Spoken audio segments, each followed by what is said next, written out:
O Mahabharata. De Krishna Dvaipayana Vyasa. Livro 12, Santi Parva. Mokshadharma Parva. Capítulo 349. Janamejaya questiona Vaisapayana a respeito de almas devotadas a Narayana. Resposta se referindo ao Gita. Janamejaya disse: o ilustre Ari se torna benevolente para aqueles que são devotados a ele com todas as suas almas.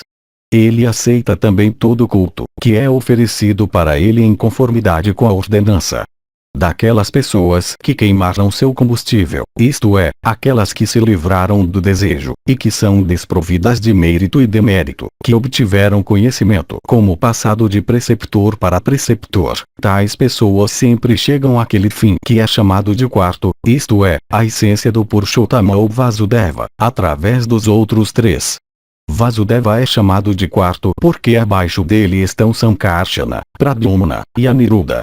Aquelas pessoas, no entanto, que são devotadas a Narayana com todas as suas almas imediatamente obtêm o fim mais sublime.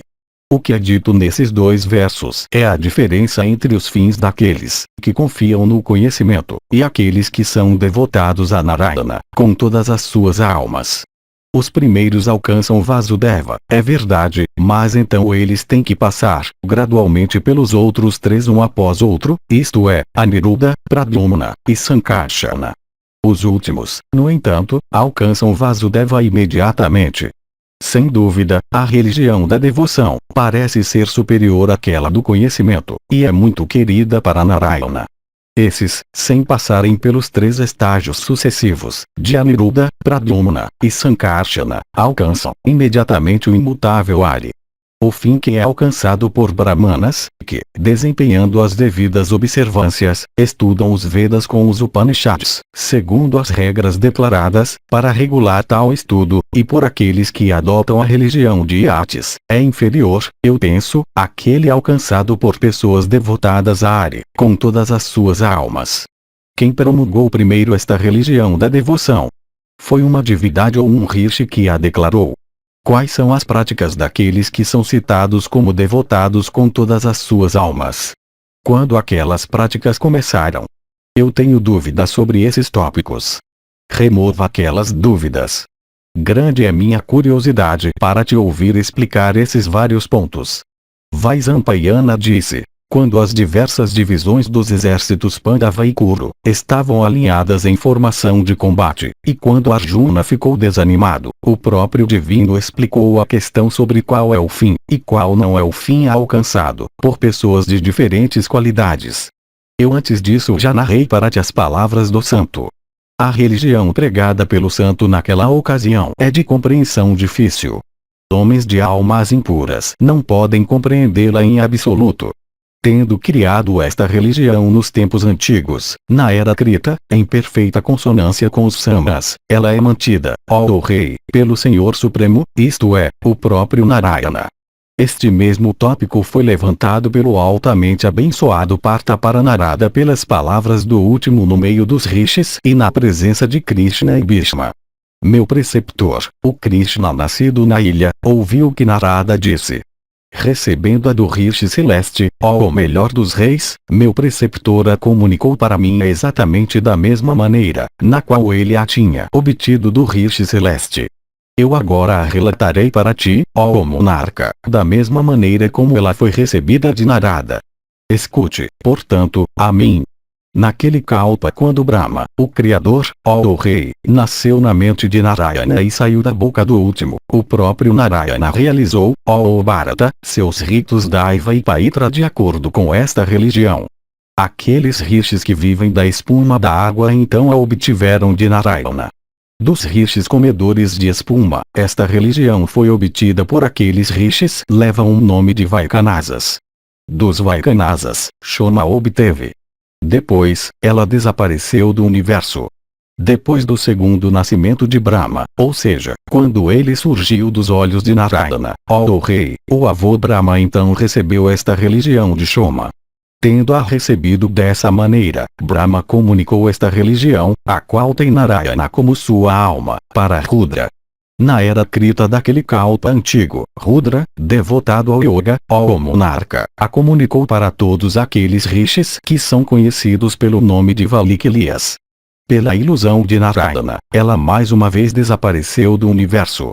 No terceiro nascimento de Brahma, o qual foi devido à fala de Narayana, esta religião surgiu mais uma vez, ó rei, do próprio Narayana. Então um rishi de nome Suparna obteve daquele principal dos seres. O rishi Suparna costumava recitar esta religião excelente, este principal dos cultos, 3 vezes durante o dia. Por isto ela veio a ser chamada pelo nome de Trisalparna no mundo. Esta religião foi apresentada no Rigveda. Os deveres que ela inculca são de observância extremamente difícil.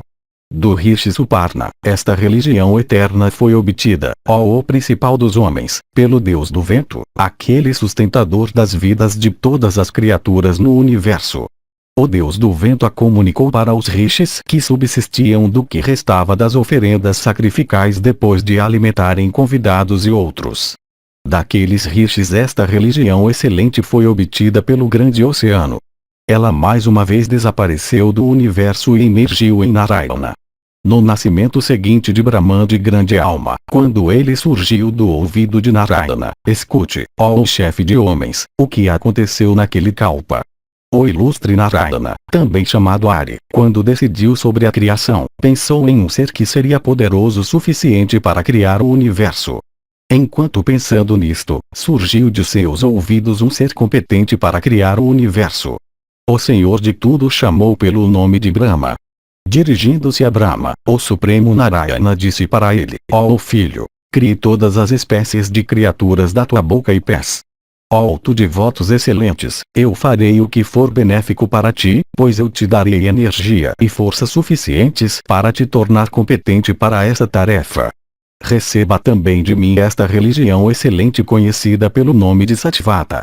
Ajudado por esta religião, crie a era Krita e ordene-a devidamente. Assim endereçado, Brahma curvou sua cabeça para o ilustre Ari, o Deus dos deuses, e recebeu dele aquele principal de todos os cultos com todos os seus mistérios e seu resumo de detalhes, junto com os Aranyakas, isto é, aquele culto que emergiu da boca de Narayana. Narayana então instruiu Brahma de energia incomensurável naquele culto, e dirigindo-se a ele, disse: Tu és o criador dos deveres que devem ser cumpridos nos respectivos yugas. Tendo dito isso para Brahma, Narayana desapareceu e procedeu para aquele local que está além do alcance de Tamas, onde o manifesto reside, e que é conhecido pelos homens de ações sem desejo de resultados. Depois disso, o concessor de bênçãos Brahma, o avô dos mundos, criou os diferentes mundos com suas criaturas móveis e imóveis. A era que começou primeiro era altamente auspiciosa e veio a ser chamada pelo nome de Krita.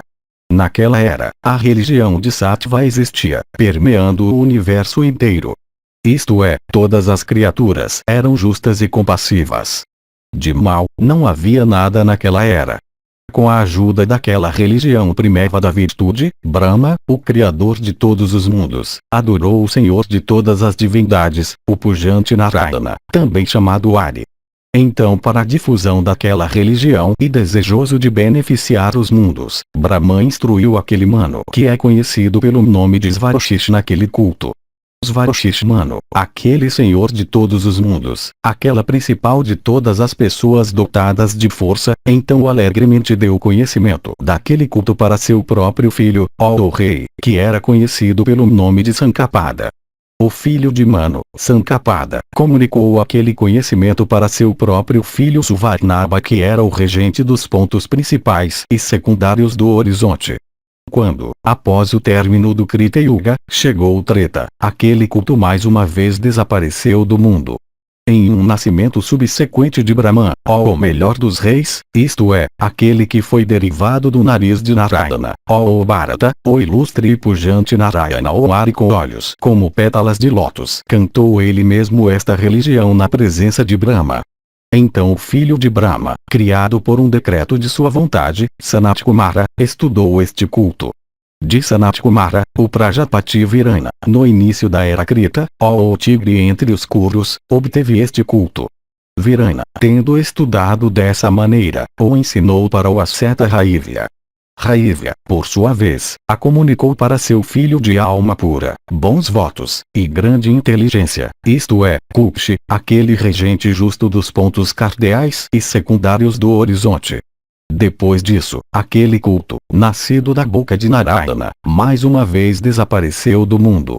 No próximo nascimento de Brahma, aquele do qual ele foi originado de um ovo que emergiu de Ari, este culto mais uma vez emanou da boca de Narayana. Ele foi recebido por Brahma, ó rei, e praticado devidamente em todos os seus detalhes por ele. Brahma então o comunicou, ó monarca, para aqueles rishis que são conhecidos pelo nome de Varishada. Dos Varishadas ele foi obtido por um Brahmana bem versado no Samaveda, e conhecido pelo nome de Gestya.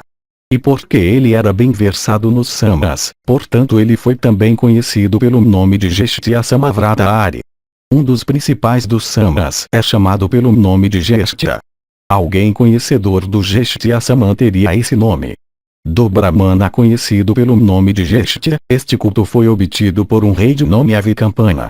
Depois disso, aquele culto, derivado do poderoso Ari, desapareceu mais uma vez do mundo. Durante o sétimo nascimento de Brahma devido ao lótus, que surgiu do umbigo de Narayana, ó rei, aquele culto foi uma vez mais declarado, pelo próprio Narayana, para o avô de alma pura, o Criador de todos os mundos, no início deste Kalpa. O avô o deu nos tempos passados para Daksha, um de seus filhos criados por um decreto de sua vontade. Daksha, por sua vez, o comunicou para o mais velho de todos os filhos de suas filhas, ó monarca, ou seja, Aditya, que é mais velho do que Savitri em idade. De Aditya, Vivasvati obteve. No início do Treta Yuga, Vivasvati comunicou o conhecimento deste culto para Manu. Manu, para a proteção e sustento de todos os mundos, então a deu para seu filho Ikshako. Ikshako foi o progenitor da raça solar de reis. Promulgado por Ikshako, aquele culto se difundiu por todo o mundo. Quando chegar a destruição universal, ele mais uma vez voltará para Narayana e será absorvido nele.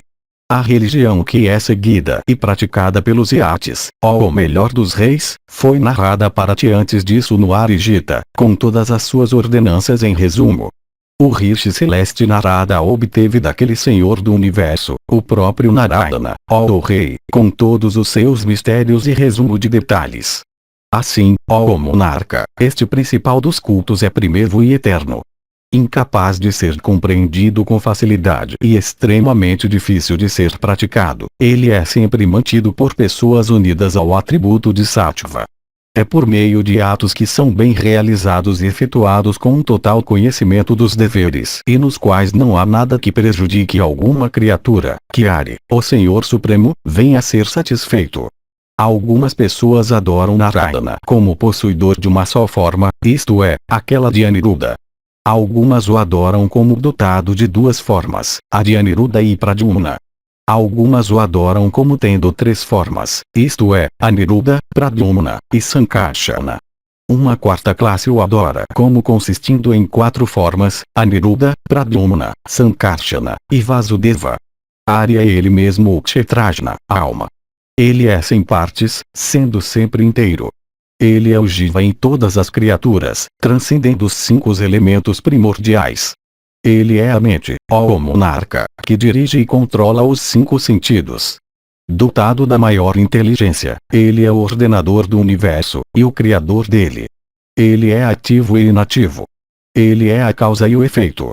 Ele é o único Purusha imutável, que se diverte como ele quer, ó Rei.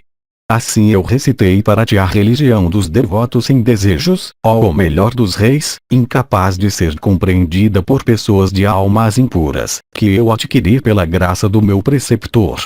São muito raras, ó Rei, as pessoas que são devotadas a Narayana com todas as almas. Se, ó o filho da linhagem de Kuru, o mundo estivesse cheio de tais pessoas, que são cheias de compaixão universal, e dotadas do conhecimento da alma, e estão sempre empenhadas em fazer bem para outros, então a era Krita teria começado. Todos os homens se dirigiriam à realização de ações sem desejo de resultado.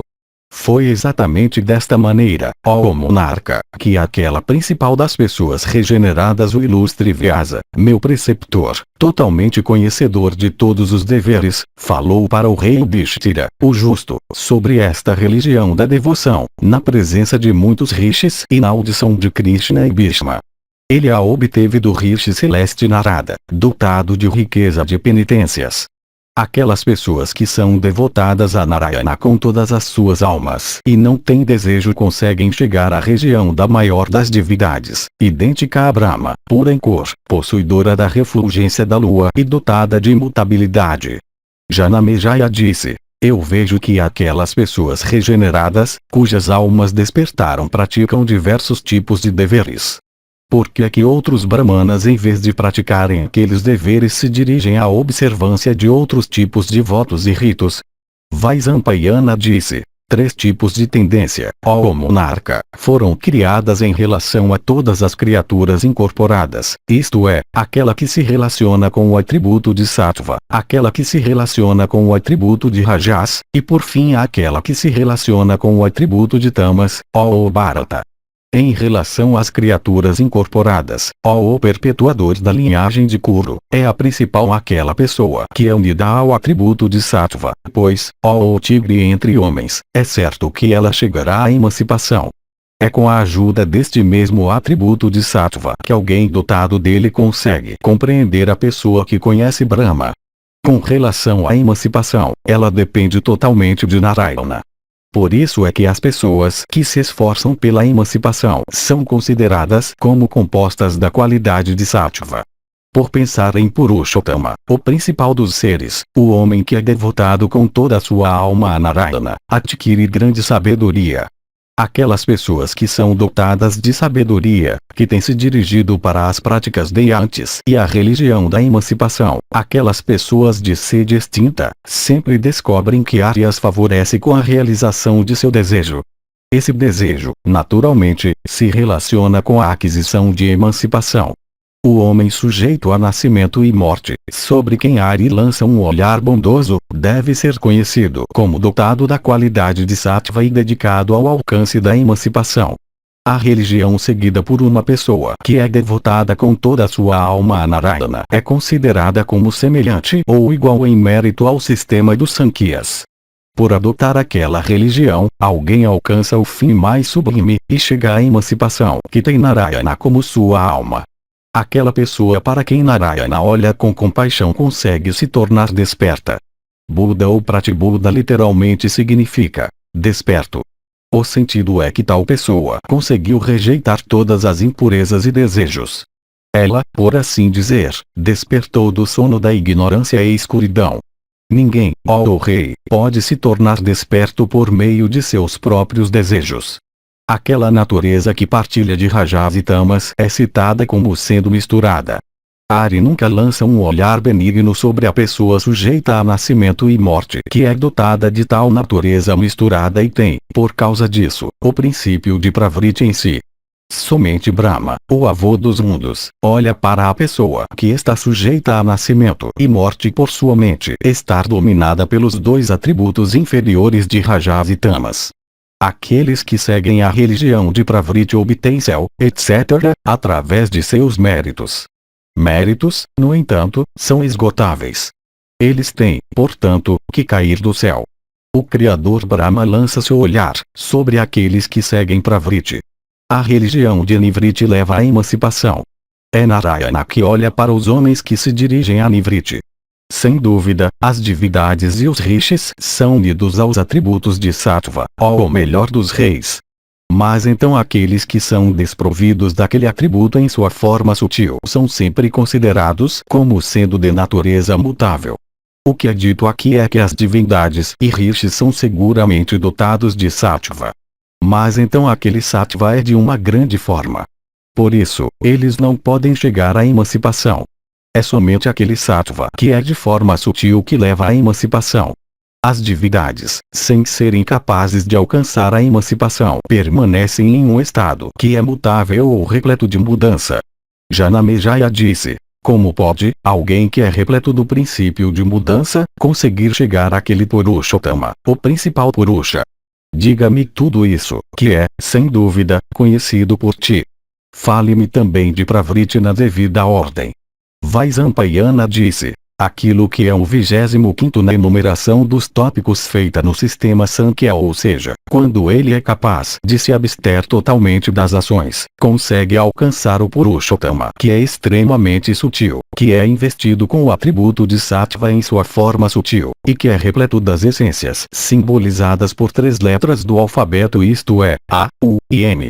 O sistema Sankhya, o Aranyaka Veda, e as escrituras Pancharatra, são todos o mesmo e formam partes de um total. Esta mesma é a religião daqueles que são devotados com todas as suas almas a Narayana, a religião que tem Narayana como sua essência. Ou seja, as práticas que constituem a religião dos Ekantins não são realmente diferentes daquelas declaradas nas escrituras referidas acima. Como ondas do oceano, erguendo-se do oceano, se movem para longe dele somente para voltar para ele no fim, assim mesmo diversos tipos de conhecimento, emergindo de Narayana, voltam para Narayana no fim. Eu assim expliquei para ti, ó filho da linhagem de Kuru, qual é a religião de Sattva. Se tu fores qualificado para isto, ó Bharata, pratique esta religião devidamente. Assim o altamente abençoado Narada explicou para meu preceptor, o Krishna nascido na ilha, o eterno e imutável processo, chamado Ekanta, terminando em seguido pelos brancos, chefes de família ou os habitantes da Ilha Branca, como também pelos iates de mantos amarelos. Vyasa, satisfeito com o filho de Dharma Yudhishthira, comunicou esta religião para o rei Yudhishthira, o justo, que era possuidor de grande inteligência. Recebida do meu preceptor, eu também a comuniquei para ti. Ó o melhor dos reis, esta religião é, por essas razões, de prática extremamente difícil. Outros, ouvindo-a, ficam tão confusos quanto tu te permitiste ficar. É Krishna que é o protetor do universo e seu enganador. É ele que é o destruidor e a causa, ó monarca. Capítulo 350. Nascimento anterior de Vyasa.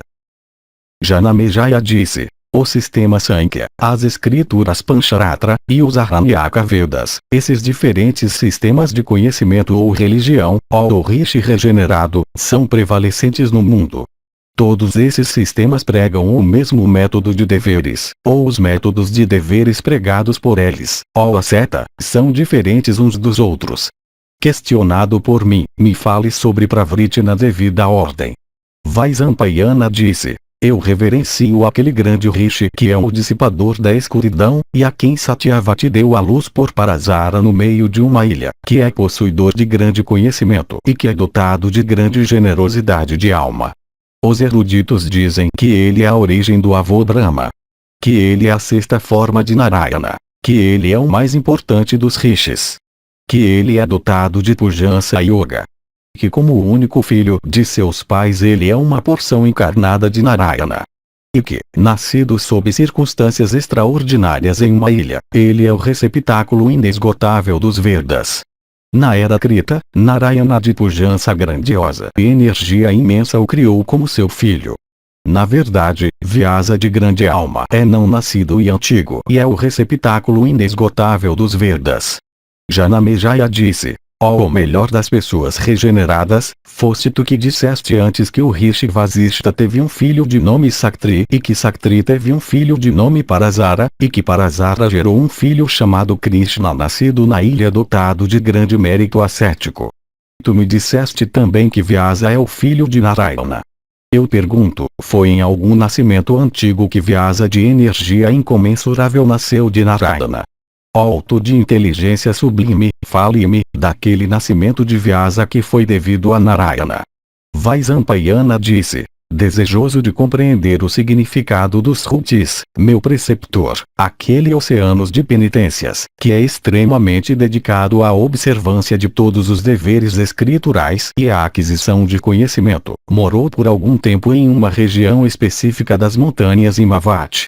Dotado de grande inteligência, ele ficou fatigado com suas penitências por causa da grande tensão em suas energias ocasionada pela composição do Mahabharata. Naquele tempo, Sumanta e Jaimini paila de votos firmes e eu mesmo numerando o quarto, e Suka, seu próprio filho, o atendíamos. Todos nós, ó rei, em vista da fadiga que nosso preceptor sentia, o servíamos respeitosamente, empenhados em fazer tudo o que era necessário para dissipar aquela fadiga dele. Cercado por aqueles seus discípulos, Vyasa brilhava em beleza no leito das montanhas Himavat como o senhor de todos os seres fantasmais, Mahadeva, no meio daqueles seus servidores fantasmais. Tendo resumido os Vedas com todos os seus ramos, como também os significados de todos os versos no Mahabharata, um dia, com atenção absorta, todos nós nos aproximamos do nosso preceptor que, tendo controlado os seus sentidos, estava na hora absorto em pensamento. Nos aproveitando de um intervalo na conversação, nós pedimos àquela principal das pessoas regeneradas, para explicar para nós os significados dos Vedas e dos versos do Mahabharata e para narrar para nós os incidentes também do seu próprio nascimento a partir de Narayana. Conhecedor como ele era de todos os tópicos da indagação, ele a princípio discursou para nós sobre as interpretações dos Shrutis e do Mahabharata, e então se pôs a narrar para nós os seguintes incidentes relativos ao seu nascimento de Narayana. Vyasa disse: escutem, ó discípulos, a esta principal das narrativas, a esta melhor das histórias que diz respeito além disso a um nascimento de um rishi. Pertencente à era Krita, esta narrativa foi conhecida por mim através das minhas penitências, ó regenerados. Na ocasião da sétima criação, ou seja, aquela que foi devido ao Lótus primevo, Narayana, dotado das mais penitências mais severas, transcendendo bem e mal, e possuidor de esplendor inigualável, a princípio criou Brahma, a partir de seu umbigo. Depois que Brahma tinha nascido, Narayana dirigiu-se a ele, dizendo: tu nasceste do meu umbigo. Dotado de pujança em relação à criação, ponha-te a criar diversas espécies de criaturas, racionais e irracionais. Assim endereçado por seu Criador, Brahma com sua mente penetrada pela ansiedade, sentiu a dificuldade de sua tarefa e ficou relutante em fazer o que ele tinha começado a fazer. Curvando sua cabeça ao ilustre Aridador de bênçãos, o Senhor do Universo, Brahma, disse estas palavras a ele: eu te reverencio, ó Senhor das divindades, mas eu pergunto, qual pujança eu tenho para criar diversas criaturas? Eu não tenho sabedoria.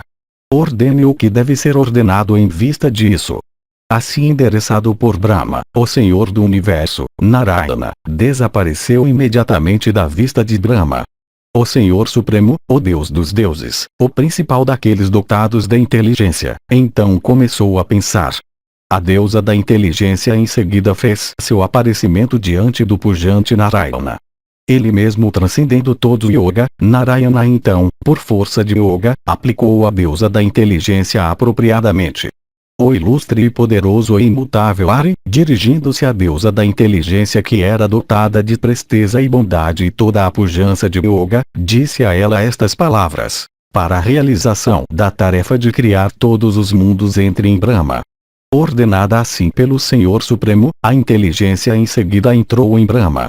Quando Ari viu que Brahma tinha se unido com a inteligência, ele mais uma vez se dirigiu a ele, dizendo: crie agora diversas espécies de criaturas. Respondendo a Narayana por proferir a palavra assim, Brahma aceitou reverentemente a ordem do seu progenitor. Narayana então desapareceu da presença de Brahma e em um momento foi para seu próprio lugar, conhecido pelo nome de Deva, luz ou refulgência. Voltando para sua própria disposição de não manifestação, Ari permaneceu naquele estado de unidade. Depois da tarefa de criação, no entanto, ter sido realizada por Brahma, outro pensamento surgiu na mente de Narayana. De fato, ele refletiu dessa maneira. Brahma, também chamado Parameshti, criou todas essas criaturas, consistindo em Daityas e Danavas e Gandharvas e Rakshasas. A terra desamparada ficou sobrecarregada com o peso das criaturas. Muitos entre os Daityas e Danavas e Rakshasas na terra se tornarão dotados de grande força. Possuidores de penitências, eles diversas vezes conseguirão obter muitos benefícios excelentes. Enchendo-se de orgulho e poder por causa daqueles benefícios que eles conseguirão obter, eles oprimirão e afligirão as divindades e os rishis possuidores de poder ascético. portanto, apropriado que eu deva de vez em quando aliviar a carga da terra, por assumir diversas formas uma após outra como a ocasião requerer. Eu realizarei essa tarefa por castigar os maus e defender os justos. Assim cuidada por mim, a terra, a qual é a encarnação da verdade, conseguirá suportar sua carga de criaturas. Assumindo a forma de uma cobra imensa, eu mesmo tenho que manter a terra no espaço vazio. Sustentada por mim dessa maneira, ela sustentará a criação inteira, móvel e imóvel. Encarnado na terra, portanto, em diferentes formas, eu terei que resgatá-la em tais tempos de perigo. Tendo refletido dessa maneira, o ilustre matador de Madu criou diversas formas em sua mente nas quais aparecer de tempos em tempos para realizar a tarefa em vista. Assumindo a forma de um javali, de homem-leão, de um anão, e de seres humanos, eu dominarei ou matarei tais inimigos das divindades que se tornarem perversos e incontroláveis. Depois disso, o Criador original do universo, mais uma vez proferiu a sílaba Bo, fazendo a atmosfera ressoar com ela. Desta sílaba de palavra, Sarasvati, surgiu um rishi de nome Sarasvati. O filho, assim nascido da palavra de Narayana, veio também a ser chamado pelo nome de Apantaratamas, que significa alguém cuja ignorância ou escuridão foi dissipada. Dotado de grande pujança, ele conhecia completamente o passado, o presente e o futuro. Firme na observância de votos, ele era verdadeiro em palavras.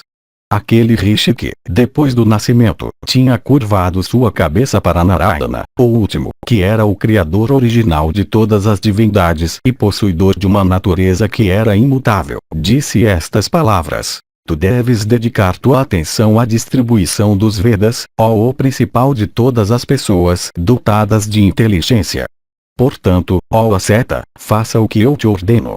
Em obediência a esta ordem do Senhor Supremo de cuja palavra o rishi Apantaratama surgiu, o último, no Kalpa que recebeu o nome do Manu nascido por si mesmo, distribuiu e arranjou os Vedas.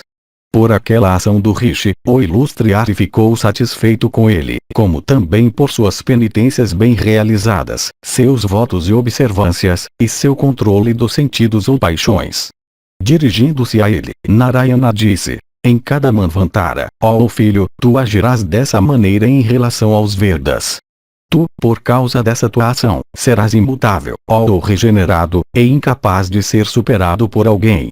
Quando a era Kali começar, certos príncipes da linhagem de Bharata, a serem chamados pelo nome de Kauravas, irão nascer de ti. Eles serão famosos sobre a terra como príncipes de grandes almas, governando reinos poderosos. Nascidos de ti, dissensões irão irromper entre eles, terminando em sua destruição pelas mãos uns dos outros, com exceção de você mesmo. Ó o principal das pessoas regeneradas, naquela era também, dotado de penitências austeras, tu distribuirás os Vedas para diversas classes. De fato, naquela idade escura, tua cor se tornará escura. Tu farás fluir diversos tipos de deveres e diversos tipos de conhecimento também. Embora dotado de penitências austeras, contudo tu nunca poderás te livrar do desejo e apego ao mundo. Teu filho, no entanto, será livre de todo apego como a alma suprema, pela graça de Madhava. Isto não será de outra maneira. Ele a quem brahmanas eruditos chamam de filho nascido da mente do avô, isto é, Vasishta, dotado de grande inteligência e como um oceano de penitências, e cujo esplendor transcende aquele do próprio sol, será o progenitor de uma linhagem na qual um grande rishi de nome Parasara, possuidor de energia e destreza imensas, terá seu nascimento. Aquela principal das pessoas, aquele oceano de Vedas, aquela residência de penitências, se tornará teu pai quando tu nasceres na era Kali. Tu nascerás como o filho de uma donzela residindo na casa do pai dela, por meio de um ato sexual com o grande rishi Parasara.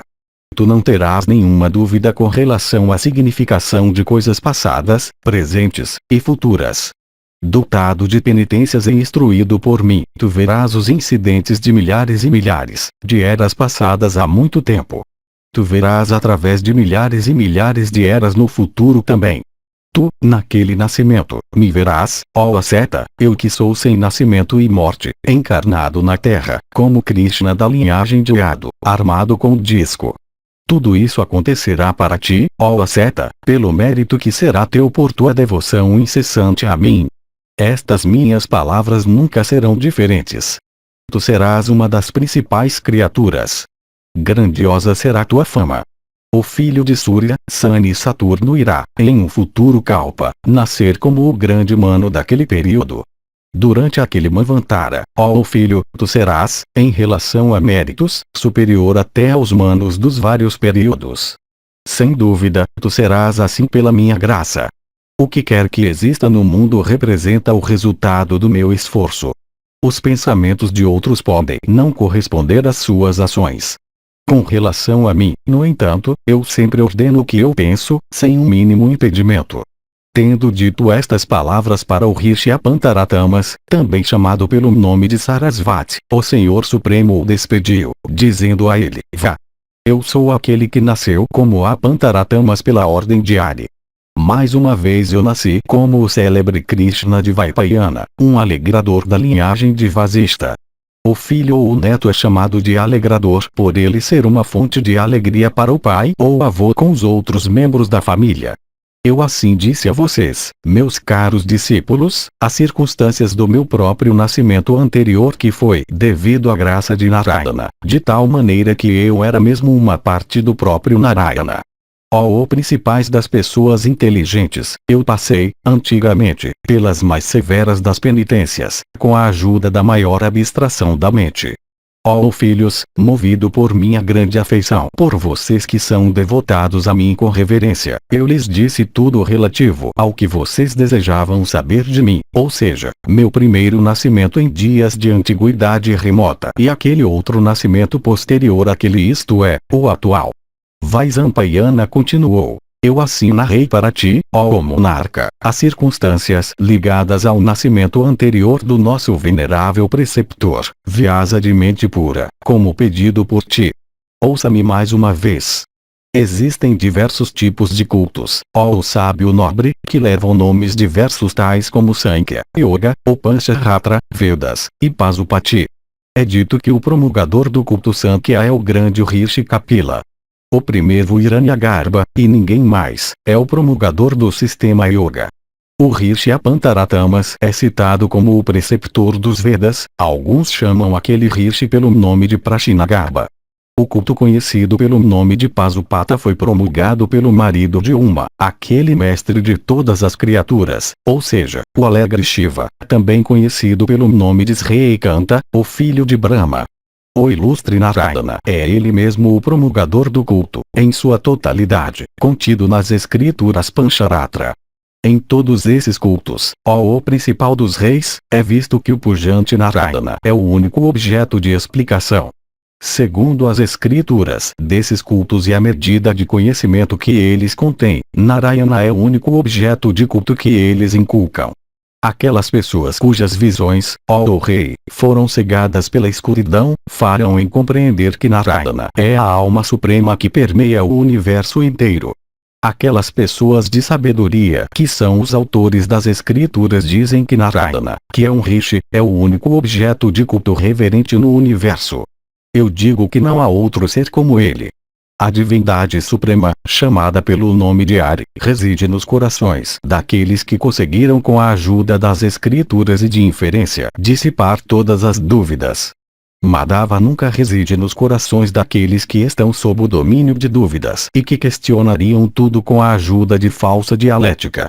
Aqueles que conhecem as escrituras Pancharatra, que são devidamente cumpridores dos deveres prescritos nelas, e que são devotados a Narayana com todas as suas almas, conseguem entrar em Narayana. Os sistemas Sankhya e Yoga são eternos. Todos os Vedas, também, ó monarca, são eternos. Os rishis, em todos esses sistemas de culto, têm declarado que este universo existindo desde os tempos antigos é o próprio Narayana. Tu deves saber que quaisquer atos, bons ou maus, que são declarados nos Vedas e ocorrem no céu e na terra, entre o céu e as águas, são todos causados por e fluem daquele antigo Rishi Narayana. Capítulo 351. Janamejaya pergunta a respeito de um ou muitos Purushas. Rudra faz a Brahma esta pergunta. Janamejaya disse: Ó regenerado, existem muitos Purushas ou há somente um? Quem, no universo, é o principal dos Purushas? O que, também, é citado como a fonte de todas as coisas? Vaisampayana disse. Nas especulações do sistema Sankhya Yoga muitos Purushas são mencionados, ó joia da linhagem de Kuru. Aqueles que seguem esses sistemas não aceitam que há somente um Purusha no universo. Da mesma maneira na qual os muitos Purushas são citados como tendo origem no Purusha Supremo, pode ser dito que todo este universo é idêntico àquele único Purusha de atributos superiores. Eu explicarei isto agora, depois de reverenciar meu preceptor Vyasa, aquele principal dos rishis, que é conhecedor da alma, dotado de penitências, autodominado, e digno de culto reverente. Essa especulação sobre Purusha, ó rei, ocorre em todos os Vedas. Isto é bem conhecido como igual a Rita e verdade. O principal dos rishis, Vyasa, pensou sobre isso. Tendo-se ocupado com reflexão sobre o que é chamado de Adhyatma, diversos rishis, ó rei, tendo Kapila como seu principal, têm declarado suas opiniões sobre o tema, de modo geral e detalhadamente. Pela graça de Vyasa de energia incomensurável, eu irei expor para ti o que Vyasa disse em resumo sobre esta questão da unidade de Purusha. Em relação a isto é citada a velha narrativa da conversa entre Brahma, ó rei, e Mahadeva de 3 olhos. No meio dos oceanos de leite há uma montanha muito alta de grande refulgência como aquela do ouro, conhecida, ó monarca, pelo nome de Vaijayanta. Indo para lá completamente só, a partir da sua própria residência de grande esplendor e felicidade, a divindade ilustre Brahma costumava passar seu tempo muito frequentemente, empenhado em pensar no curso de Adhyatma. Enquanto Brahma de 4 faces de grande inteligência estava sentado lá, seu filho Mahadeva, que tinha surgido de sua testa o encontrou um dia no decorrer de suas viagens pelo universo. Nos tempos antigos, Shiva de 3 olhos dotado de pujança e yoga superior, enquanto procedendo pelo céu, viu Brahma sentado naquela montanha e, portanto, desceu rapidamente em seu topo. Com um coração alegre ele se apresentou perante seu progenitor e adorou seus pés. Vendo Mahadeva prostrado aos seus pés, Brahma o levantou com sua mão esquerda. Tendo assim erguido Mahadeva, Brahma, aquele pujante e único senhor de todas as criaturas, então se dirigiu ao seu filho, a quem ele encontrou depois de muito tempo, nestas palavras. O avô disse: Tu és bem-vindo, ó alto de braços poderosos. Por boa sorte eu te vejo vir à minha presença depois de um longo tempo. Eu espero, ó filho, que esteja tudo certo com tuas penitências e teus estudos e recitações védicas. Tu és sempre observador das mais austeras penitências. Então eu te pergunto sobre o progresso e bem-estar daquelas tuas penitências. Rudra disse: Ó ilustre, pela tua graça, tudo está bem com minhas penitências e estudos védicos. Está tudo bem, também, com o universo. Eu vi tua pessoa ilustre há muito tempo atrás, em teu próprio lar de felicidade e refulgência. Eu estou vindo daquele lugar para esta montanha que é agora a residência dos teus pés, isto é, tua residência. Grande é a curiosidade provocada em minha mente por essa tua retirada para tal local solitário da tua região habitual de felicidade e esplendor. Deve haver uma grande razão, ó avô, para tal ato da tua parte. Tua própria residência principal é livre dos tormentos de fome e sede, e habitada pelas divindades e asuras, por rishis de esplendor incomensurável, como também por Gandharvas e Apsaras. Abandonando tal local de felicidade, tu resides sozinho nesta principal das montanhas. A causa disso deve ser importante. Brahma disse: Esta principal das montanhas, chamada Vaijayanta, é sempre minha residência. Aqui, com mente concentrada, eu medito no único Purusha universal de proporções infinitas. Rudra disse: Tu és alto-nascido. Muitos são os Purushas que foram criados por ti. Outros, também, ó Brahma, estão sendo criados por ti. O Purusha infinito, no entanto, de quem tu falas, é um e único. Quem é aquele principal dos Purushas, ó Brahma, que está sendo meditado por ti? É grande a curiosidade que eu sinto sobre este assunto. Dissipe amavelmente a dúvida que tomou posse da minha mente. Brahma disse: Ó filho, muitos são aqueles Purushas dos quais tu falas. O único Purusha, no entanto, em quem eu estou pensando, transcende todos os Purushas e é invisível. Os muitos Purushas que existem no universo têm aquele Purusha como sua base. E já que um Purusha é citado como sendo a fonte de onde todos os inúmeros Purushas têm surgido, por isso todos os últimos, se eles conseguirem se despojar de atributos, se tornam competentes para entrar naquele único Purusha que é identificado com o universo, que é supremo, que é o principal dos principais, que é eterno, e que é ele mesmo desprovido de e que está acima de todos os atributos. Capítulo 352. Brahma explica o único Purusha supremo. Brahma disse: escute, ó filho, como aquele Purusha é indicado. Ele é eterno e imutável. Ele é imperecível e incomensurável. Ele permeia todas as coisas. Ó o melhor de todas as criaturas, aquele Purusha não pode ser visto por ti, ou por mim, ou por outros. Aqueles que são dotados da compreensão e dos sentidos mas desprovidos de autocontrole e tranquilidade de alma não podem obter uma visão dele. O Purusha Supremo é citado como alguém que pode ser visto somente com a ajuda do conhecimento. Embora privado de corpo, ele mora em todos os corpos. Embora morando, também, em corpos, ele nunca é tocado pelas ações realizadas por aqueles corpos. Ele é meu Antaratma, alma interna. Ele é tua alma interna. Ele é a testemunha que tudo vê habitando dentro de todas as criaturas incorporadas e empenhado em observar suas ações. Ninguém pode pegá-lo ou compreendê-lo em qualquer tempo. O universo é a coroa de sua cabeça. O universo é seus braços. O universo é seus pés. O universo é seus olhos. O universo é seu nariz. Só e único, ele vagueia por todos os kshetras, corpos, incontido por quaisquer limitações à sua vontade e como lhe agrada. Kshetra é outro nome para corpo. E porque ele conhece todos os kshetras como também todos os atos bons e maus, portanto ele, que é a alma do yoga, é chamado pelo nome de kshetrajna. Atos são chamados de sementes. Sementes produzem árvores. Atos levam à obtenção de corpos. Para a produção de corpos, portanto, atos operam como sementes. Ninguém consegue perceber como ele entra nas criaturas incorporadas, e como ele sai delas.